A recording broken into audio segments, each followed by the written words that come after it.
كيفكن يا صبايا؟ رب تكونوا بخير. تعالوا نحضر مع بعض محلول لنقع الفروج قبل الشوي.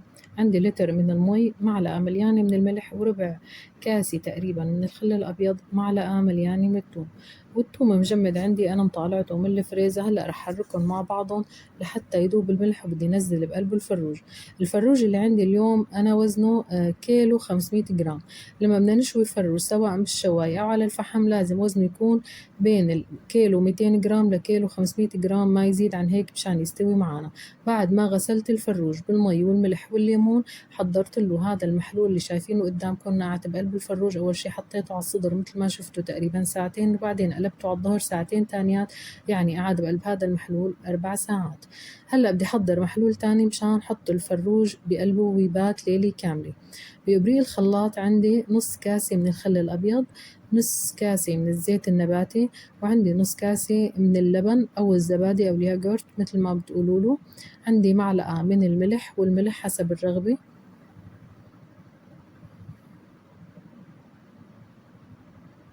نص معلقة من الجنزبيل البودرة، نص معلقة من القرفة،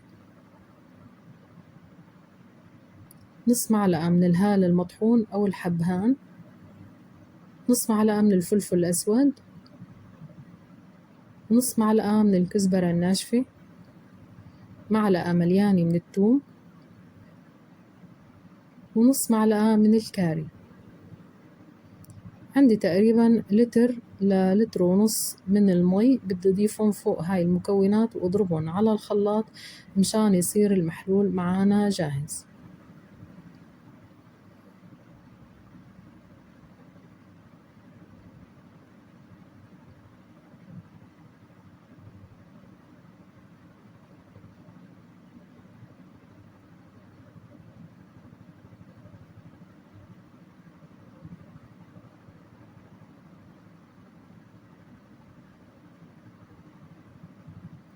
وهيك حبيباتي أنا شلت الفروج من أول خليط جهزناه، غسلته بمي كتير مليح، وبعدين رجعته على نفس الجاطة. طبعا بعد ما غسلتها حطيت بقلب الفروج وضفت فوق الخليط اللي حضرناه مع بعضهم. هدول شوية التوابل كانوا بأرضية الخلاط فضفتهم فوق الفروج، وعم حاول غطيه تغطية كاملة بالمحلول، وبدي غطيه كمان ودخله على البراد ليلة كاملة. بعد ما مرق ليلة كاملة على وجود الفروج بالبراد وبقلب هذا المحلول، تعالوا نشوف شو صار معانا وشلون بدنا نشوي الفروج.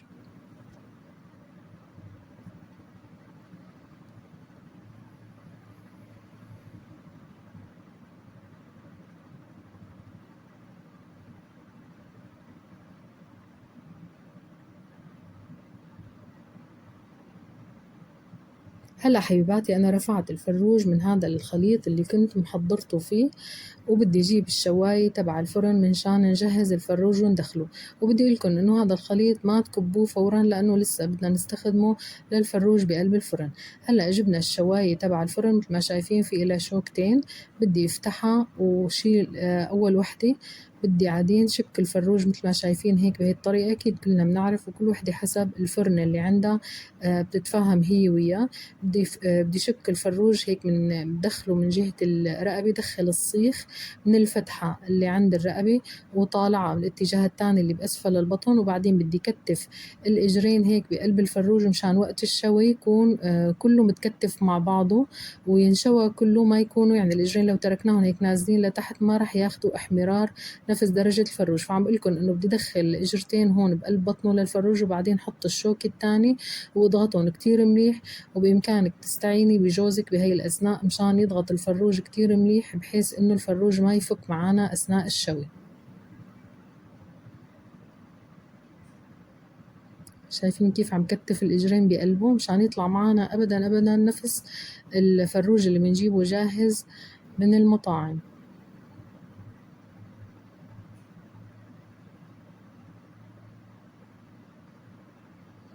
هيك حبيباتي أنا ضغطت الفروج مثل ما شايفين من أول جهة، وضغطته من تاني جهة لسه في مسافات، فأنا رح لسه أكبسه. وبنفك البراغي بدي شد هدول الشوكات على الفروج من الجهتين مشان يثبت معانا.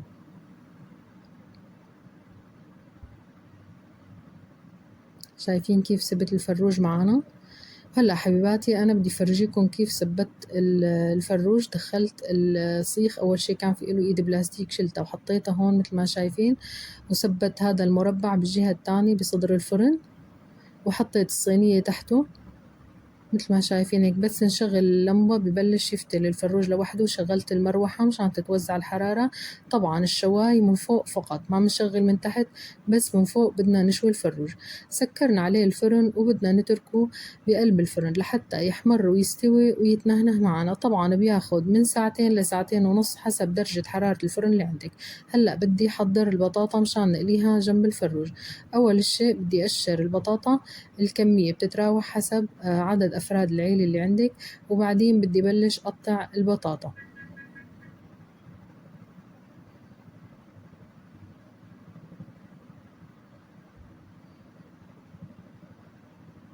جبت هاي القطاعة وبدي أقطع البطاطا مثل ما شايفين عالطول. مثل ما حكينا الفروج بدنا نساويه هو كريمة الثوم والبطاطا على طريقة المطاعم نفسها، يعني كأنك طالبة الفروج جاهز أو طالعة تاكليه برا بالمطعم.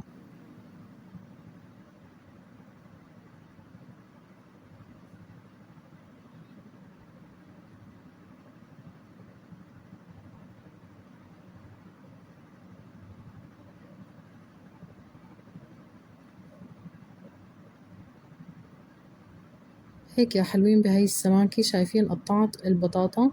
هلأ غسلتها للبطاطا كذا مرة مشان نزل النشا اللي فيها، وبعدين رجعت على نفس البايركس مثل ما شايفين عم ضيف فوقها مي مغلية. بدي اتركها بهاي المي المغلية من نص ساعة لساعة منشان تستوي معانا وتقرمش. هلأ بغمرها بالمي وبتركها مع جنب. بفرجيكن الفروج بس بعد ما بلش يزهر شو بدي ساوي. شفتوا الخليط اللي كنا حاطينه بقلب الفروج، قلتلكن انه ما تكبوه، فأنا جبته بدي أحطه بقلب هاي الصينية اللي تحت الفروج شوي منه وقت اللي بترتفع درجة حرارة هذا المحلول بيرطب الفروج، ومنه بدي آخد منه أدهن الفروج كمان منشان الجلد وقت يحمر ما يشقق معنا.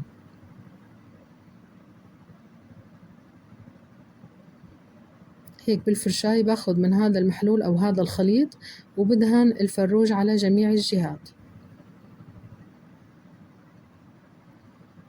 وهلأ يا حلوين وقت تحضير كريم الثوم. طبعا أنا حضرته معاكم قبل بمرة كاسة من المي، بنضيف لها نص كاسة من النشا. أنا حطيت هون كاسة من المي وضفت لهم 3/4 الكاسة نشا. طبختهم على الغاز لحتى استووا معانا. تركتهم 10 دقايق مشان تروح طعمة النشا، وبعدين شلتهم لحتى برد وحطيتهم بالخلاط مع معلقتين خل وربع معلقة ملح الليمون، شوية ملح وشوية توم، وبعدين نص كاسة زيت نزلتها بالتدريج فوقهم لحتى حصلت على هذا القوام اللي شايفينه قدامكم. طبعا كاسة ونص من المي مع 3/4 كاسة النشا. هلا بشوفوا الكمية اللي بدي حضرها أنا من كريمة الثوم. أنا عبيت هدول الخافقتين، وهلا الكمية اللي بقيت معي بالخلاط تقريبا نفس الكمية اللي شايفينها قدامكم. بدي أضيف عليها شوية فليفلة حرة أو هريسة الشطة مثل ما بتقولوا لها. بدنا نحضر السبايسي طبعا مثل ما حكينا نحن بدنا نحضر الطريقة نفسها تبع المطاعم. فبتلاقوا الفروج وقت تطلبوه من مطعم أو بتطلبوه على البيت جاهز بيكون جاي معاه كريمة توم وجاي معاه السبايسي، فأنا بدي أحضرهم كلهم بالبيت.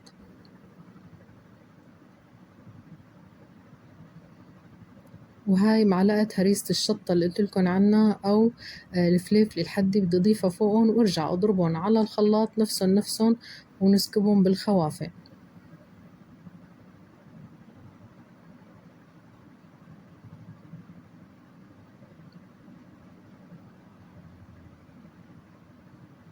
شايفين اللون والقوام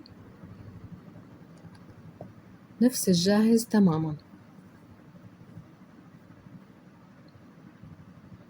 وهاي الكمية اللي طلعت معي حبيباتي من كاسة ونص مي، 2 كريم توم بارد و2 سبايسي. هلأ بعد ما حضرنا كريم الثوم بدنا نبلش بتحضيرات الفروج. أول شي أنا معي خبزتين مثل ما شايفين.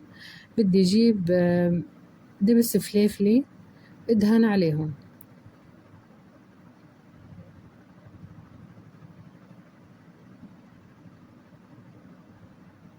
دبس الفليفلي أنا عندي إياه هذا بارد ما حد، فبدي أخذ شوي من هريسة الشطة أو من السبايسي اللي حضرناها، عفوا من السبايسي اللي حضرتها قدامكم. هلا بدي أخذ شوي وأدهم فوقها مشان نحط الفروج فوقها.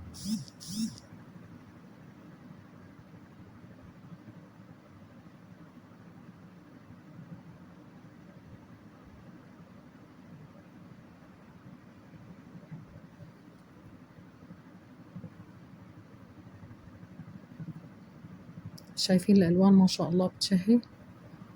هلا حضرت الخبزات اللي بدي احط عليهم الفروج، وبهي الاثناء تقريبا صار له الفروج من ساعتين لساعتين وربع بالفرن.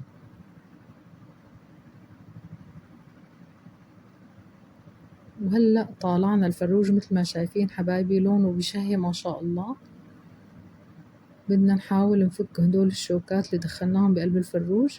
وهلا بالمقص بدي افتح صدر الفروج بس مشان فرجيكم. طبعا اكتر شي الصدر هو اللي بيكون سميك، وهذا المقص بدي لكم انه مقص خاص للمطبخ، ما بيطلع برات المطبخ نهائيا، بقطع فيه الخبز، السمك، الاشياء الخاصة بالمطبخ فقط. فتحت الصدر بدي اخذ شقفة لحمة فرجيكم، بس كتير كتير سخن بصراحة. هلا فرجيكم قطعة منه، بس مثل ما شايفين ما شاء الله الصدر مستوي ورايح نيفة. هلا بدي اجيب البطاطا بس حطها جنبه. شايفين البطاطا نفس طريقة المطاعم ابدا ابدا.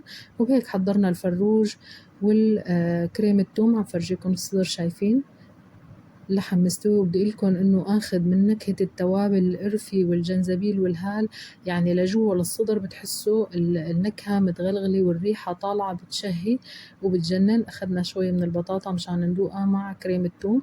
هيك كان غدانا لليوم. طريقة كتير سهلة وبسيطة. لأولادك مشتهين على الفروج جيبيه حضريه بالبيت واعملي له هدول الخلطات اللي حطيناهم بالأول. رح ينقلوا الفروج نقلة تانية، يعني ريحة التوابل لجوا لقلب الصدر بتحسوها متغلغلة. ونحن عم ناكل ما بس الجلد اخذ من النكهة، لا، الفروج كله اخذ نكهة، يعني اللحم كله برا وجوا اخذ من النكهة. رح اقلب الدجاجة او الفروج هيك على الوجه الثاني بس مشان تشوفوا نفس درجة الاحمرار. مثل ما شفت الشواية عم تفتل على جميع الجهات، اخذت نفس اللون مثل ما شايفين هيك حبايبي. طريقة سهلة وبسيطة، بتمنى انكم تجربوها وتعطوني رأيكم فيها، وما تنسونا من اللايك والتعليق.